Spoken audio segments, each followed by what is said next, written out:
Почитувани гледачи, добар ви ден. Според статистиките во сообраќајот во летните месеци се случуваат најголем број сообраќајни незгоди. Како прва причина за тоа се споменува брзината, потоа алкохолот и недржењето растојание. Има и некои други причини, а меѓу нив секако може да се спомне и високата температура која што мощно негативно може да влијае врз психата и моториката кај возачите.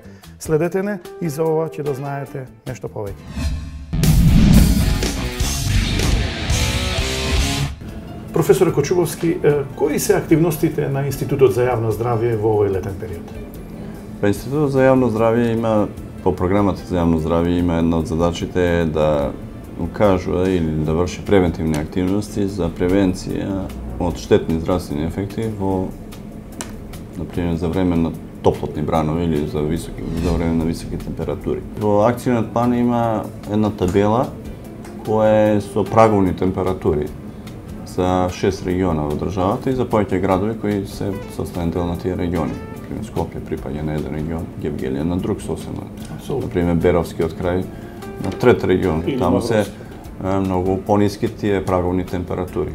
И затоа мината година имавме таму една топлотен бран прв пат, затоа што за нив беше невообичаено. Например, да беше тоа во Скопје, ќе беше зелена фаза, ништо не беше да виде, за нив беше висока температура. Како со боја ги одредувате во однос на висината на температура? Имаме акцијниот план од мај до крајот на септември. Значи, зелена фаза е прва, значи каде што ништо нема некои проблеми, макар да ние имаме активности и тогаш. А после тоа е веќе портокалова, каде што има веќе владини мерки, кои да кажеме за нешто со работното време и така натака, за превенција на тие штетни здравствени ефекти и црвена фаза која до сега не сме имали. Тоа е веќе многу високи. Како може возачот да се информира дека влегува, да речеме, од жолта зона во портокалова? Па видите, сега развивме Android апликации. Сите што имаат Android телефони, значи телефони со Android програми, може да симнат од веб страната топлотнибранови.mk, може да ја симнат бесплатна таа апликација. Значи и за топлотните бранови и за студените има. Така да во секој момент може да знаат во која зона се, мислам ако се во некоја зона од тие 6, да знаат дали се во жолта или во зелена фаза или во портокалова. Али да не проверуваат кога возат. Тоа да не заборавиме. Значи да проверат кога стојат негде или пред да влезат во возилото или кога се на паркинг и така натаму. Таа апликација која е многу модерна и иновативна, ретко кој има во регионот има такво нешто. Колку високите температури влијаат негативно на возачите? На возачите високите температури влијаат како и на другите, посебно на возачите ако се немате клима уред во возилото. Ризикот е претежно во периодот кога е највисока температура. Тоа обично е највисока околу 12 до 2.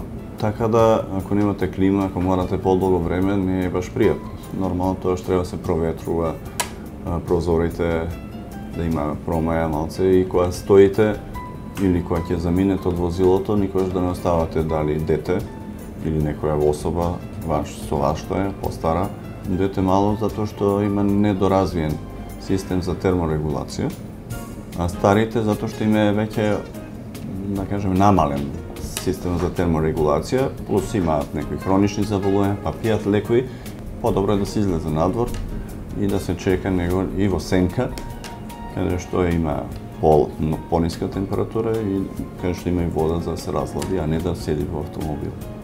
Ако веќе сте подолго време во возило, користите вода, водата треба да се испие, значи, што побрзо. Мислам, не одеднаш, него во интервали. И ако сте цел ден, да речеме, водата не смее да се остави многу долго на висока температура во пластично шише, за да стане и директно на сонце и после пак да се пие. Таа веќе може да биде ризично заради евентуална развој на микроорганизми и бактерии.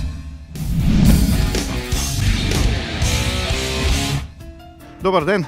Дали често во возилото ја користите климата? Добар ден, често ја користиме и патници бараат исто клима. Се од 15 до 20 степени ја користиме и така. Да, обавезно. После 9-10 сата користиме. На која температура? Температура немам ја за регулирање, околу 22 до 24. така иде мојата клима. Да, нон-стоп е и сега работи. На која температура? Па околу 18 степени. Патниците бараат клима? Па пола на пола се некој ќе се качи. Еј, дечко, те молам климата исклучи. Дали ме разбира? А некој ќе може ли клима да му пуштите? И сега не е по потреба. Се случува ќе качиш повозрастен човек и леле, затвори прозори, изгасни климата и ние мора да трпиме тие 15 минути што ќе извозиме да се прилагодиме спрема нив. Која температура, професоре, е препорачлива во возилото? Па видите, тоа е исто како во канцеларија. Ние викаме температурен комфор е некаде 21 степен Целзиусов. Збориме дома или во канцеларија или во училиште. Ако збориме за возило, тоа веќе би требало да биде по мене. Лично до 25, значи тоа опсек не е никаков проблем. И ако е подолго се вози, значи возачот убаво е да исклучи климата пред да излезе од возилото, затоа што ако мора да се движи пешки некаде по сонце, како е најтоплиот дел од денот, заради превенција од температурен шок. Комфортот во возилото треба да е еден од најважните услови каде што шоферот би се чувствувал удобно. Затоа климата треба да се проверува секоја година како е, дали работи и дали е све окей со нејзе. Тука имам возило Volkswagen Polo.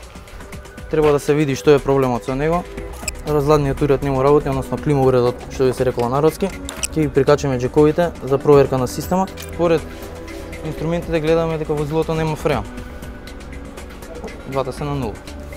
Ќе почнеме со процедура на вакуумирање, односно излекување на воздухот од системот, поради тоа што во воздухот се содржи влага и може да направи, ако има премногу влага во системот, може да направи проблем во системот.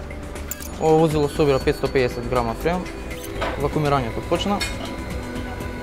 Може да се види на стрелките на инструментите дека тие идат во минус 1 бар притисок, атмосферски притисок. Системот држи вакуум, стрелката е под минус 1 бар. Значи дека е добар. Сега ќе ополниме системот со разгладен флуид, односно фреон што би се рекло народски. Климата се користи и зимо и лето.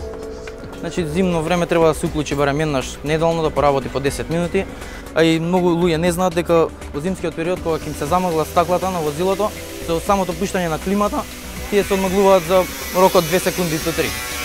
Поради тоа што климата, самото ладење го одзима влагата од просторијата. Најприкладна температура, тоа зависи од човекот. Некој сака полано, некој сака потопло. Значи околу 25 степени е доволно да биде во просторијата за да се чувствуваат удобно патниците. Да не доживува шокови, се гаси климата, ќе си повози со изгасена клима, да речеме 500 метри до 1 километар и со отворен прозор малце да го фати свеж воздух, односно надворешната температура. Системот е наполнет, сега може да запалиме колата. Ова копче е јачината на вентилаторот, си ја подесувате според вие како што сакате, а ова е скала со температурна скала со тоа со која јачина, односно со која температура да излегува воздухот од дифузерите. Сите го возат на минимум, што не е многу здраво. Може да се намести слободно на 22 степени, со тоа што кога ќе се постигне 22 степени во просторијата, уредот ќе си намали со ладење. И тоа е многу подобро и за вас, и за возилото. Возилото ќе троши помалце гориво, со тоа што ако наместо на 22 степени, а и вие ќе видите ќе се чувствувате многу подобро кога ќе скочите надвор во пожешките денови од полана просторија во надвор од возилото. Фреонот значи не се менува никогаш, бидејќи уредот е затворен систем. Но поради тоа што во возилото има многу вибрации, самите мотори имаат вибрации, има гумени спојки, црева гумени, алуминиумски, метални црева, тие знаат да се допрат за делот од колата, односно шасијата, за моторот, со некој друго црево и знаат да попушти. Самите гумени спојки од топлина, од дилатација, од ширење на материјалите знаат да попуштат и поради тоа фреонот се губи. Иначе, ако е све во ред со системот, фреонот не се менува никогаш. Која е вашата порака до возачите, особено во овој летен период? Па препорака за возачите е прво проста една. Секогаш да ги чистат, да ги мијат стаклата, шофершајнот и другите, за да имат добра прегледност. Посебно тоа важи не само во ноќта, дори за време на ноќта, туку важи за време на денот, затоа што имаме рефлексија од сонцето, па може да имаме заслепување, едноставно од јакот сончево зрачење. Да си носат исто како и во надвор, кога се да носат наочари со заштитен UV фактор, за да може да гледат без проблеми, затоа што кога има јака инсолација, знаете, системот е едноставно морате да жмиркате, едноставно за да може да гледате. Тоа веќе не е добро, немате добра прегледност. И опасно е за безбедноста во сообраќајот, за вас и за другите пешаци и така натаму, кои тешко може да ги приметите. Возило може да ги приметите, али пешак тешко да се примети, или велосипедист кои се посебно ранлива категорија. И затоа треба да се внима. Нормално треба да се прилагоди брзината. Ако е лето, не значи дека може брзо да се вози, значи мора да се пази на сообраќајните прописи, посебно во град. Едноставно, не само заради безбедноста во сообраќајот, туку и заради бучава, аерозагадување и така натаму. Понатака, друга мерка е клима уредите. Редовно се сервисираат, да се одржуваат затоа што имаат рок на трајање. После тоа може да предизвикат и штетни ефекти чак по здравјето, посебно алергија да предизвикат и така натаму. Исто и како и клима уредите дома или во канцеларија. Кога човек е изложен на високи температури, присутен е заморот и тогаш можеме да приметиме поголема нервоза кај возачите. Што е, мислам, некој мирен човек, самиот може да се зачуди зашто е толку нервозен. Ако веќе подолго време се во возило или треба да бидат во возило, да носат вода со себе. Или пристап каде што има безбедна вода, за да се напијат, да се освежат исто така. Но кога спомнавме психичката состојба, веројатно не е и користење на седативи кои што сигурно никако. Тоа негативно влијае. Да. И тоа може да биде опасно и по неговото здравје и по безбедноста во сообраќајот и по другите учесници во сообраќајот. А оние терапии што им се редовно препорачани, тие би требало, да? Јасно. Али тие што има посебна терапија што добиваат каде што на лекот е и лекарот исто така го предупредува пациентот, тие така онда не смее да вози. Има посебни лекови кои служат за медикација на болки или купирање на болки или за смирување, тие веќе али назначено е во самиот лек и од лекарот и не би требало да вози.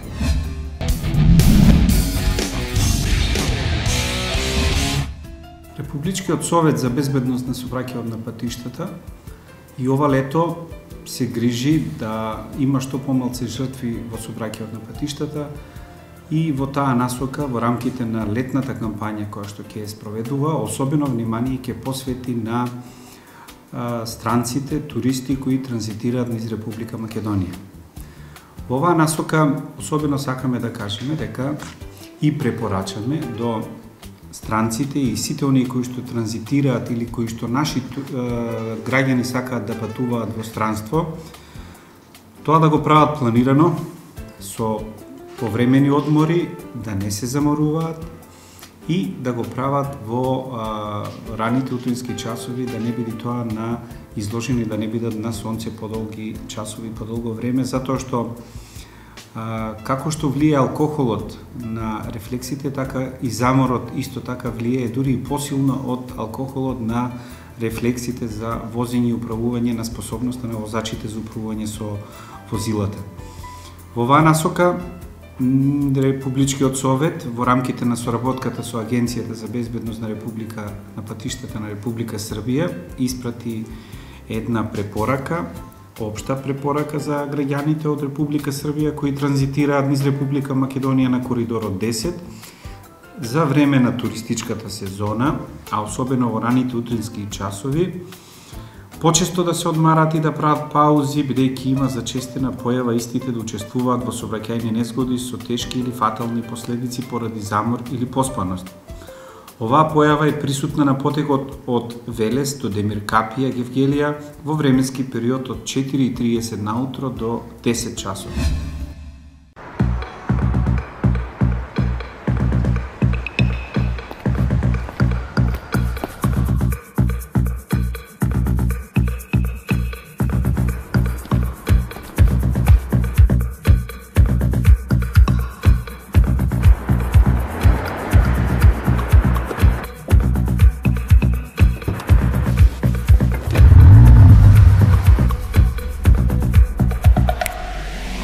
Каква е патарината кај Градско? Некаде е околу 9 часот наутро. Како што можевме да забележиме, тука најчесто во моментов минуваат српските туристи.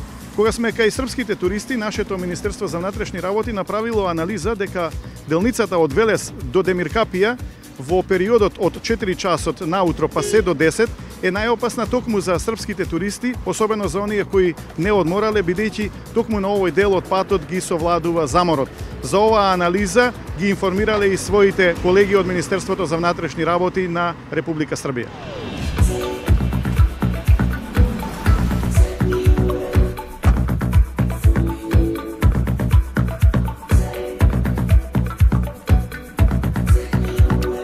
Од 4 сата се баре у Белград, се задржавме у Врање гориво и така да еве одиме за Грчка сега. Одмарате по пат? Одмаравме, у Врање одмаравме и сега у ресторанту овде после Демиркапија ќе останеме и тамо, ќе да кафе да попиеме и малце да одмараме. Одмарали smo jedno pola sata posle granice i sad idemo na Dorjansko jezero. Još jedan odmor pa onda na Halkidiki. Jesmo. Motel jezero. Jesmo. Супер. Doduše mi smo odmorili u Skoplju, tako da stvarno sve okej za sad. A ako krene u neko vreme ujutru, ako je ovako vreme, onda ko se nije naspavao? Sad smo se odmorili u Romansiji ovde. Romantika, kako se zove? Romanta, jezero. Obavezno se odmaramo. Tu svake godine. Браво. Како ви се допаѓа патот? Патот само од Куманово до рафинеријата тука треба да се поправи овие одоблењето има и овако иначе е супер. Немаме никаква приметба.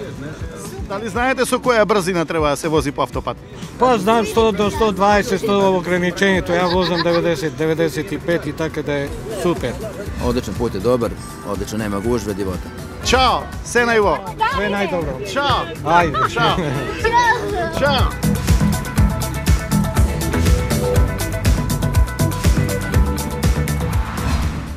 Ние и со РСБСП имаме и акција сега летна кампања.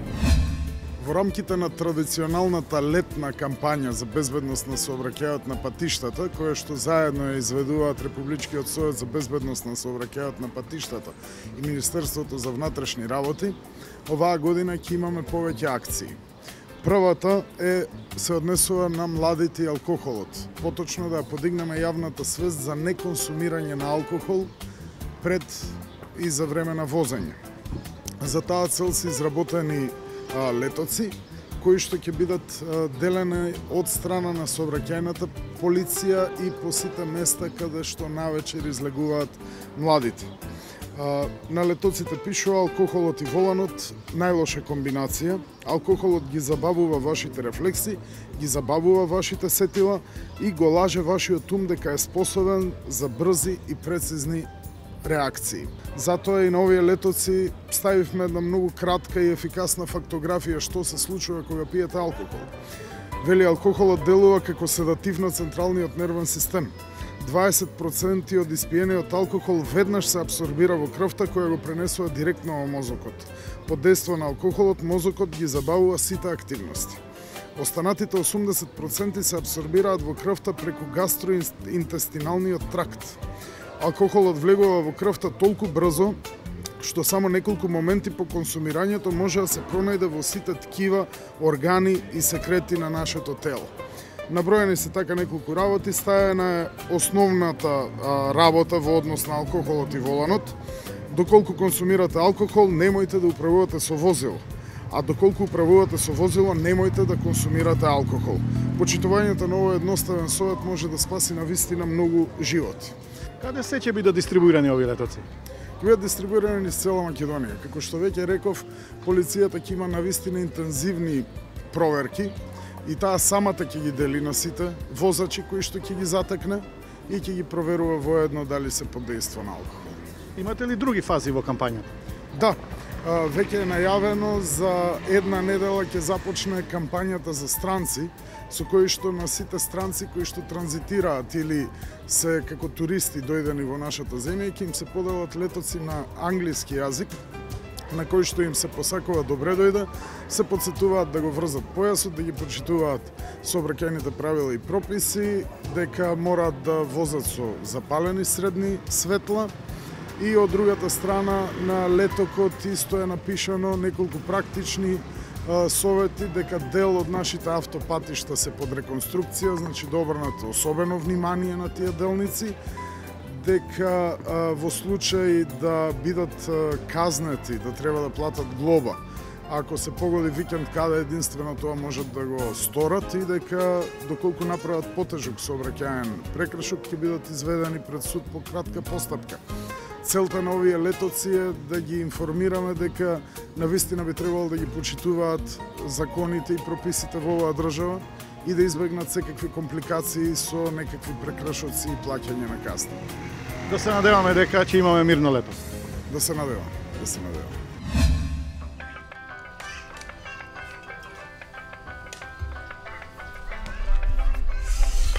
Епа, зарно зубо, така да биде.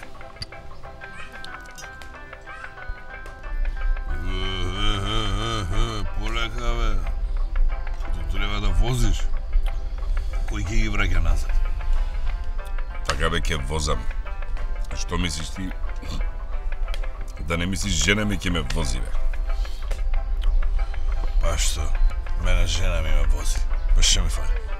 Епа тебе нека те вози жена ти. Не. Другарче, ти викнам ја тебе едно такси. Кому бе ти такси, бе? Кому бе ти такси, бе? Јас ќе возам, бре!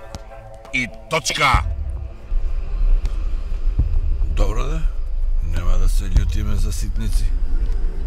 Има време, ќе те разубедам. Ајде на здравие. На здравие.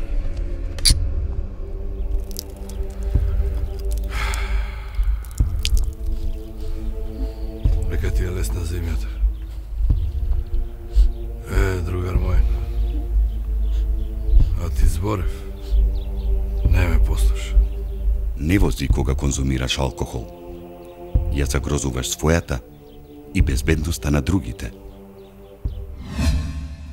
И да заклучиме. Препорачлива температура во возилото е некаде околу 25 степени. Почесто проветрувајте го возилото и тоа по ценка. Водата што сте ја понеле со себе, испијте ја додека е свежа. Доколку пак патувате подалеку, почесто одморајте. Ако се одлучите да тргнете сега на пат, нека ви е среќен патот, а доколку некаде сте на одмор, уживајте. Пријатно.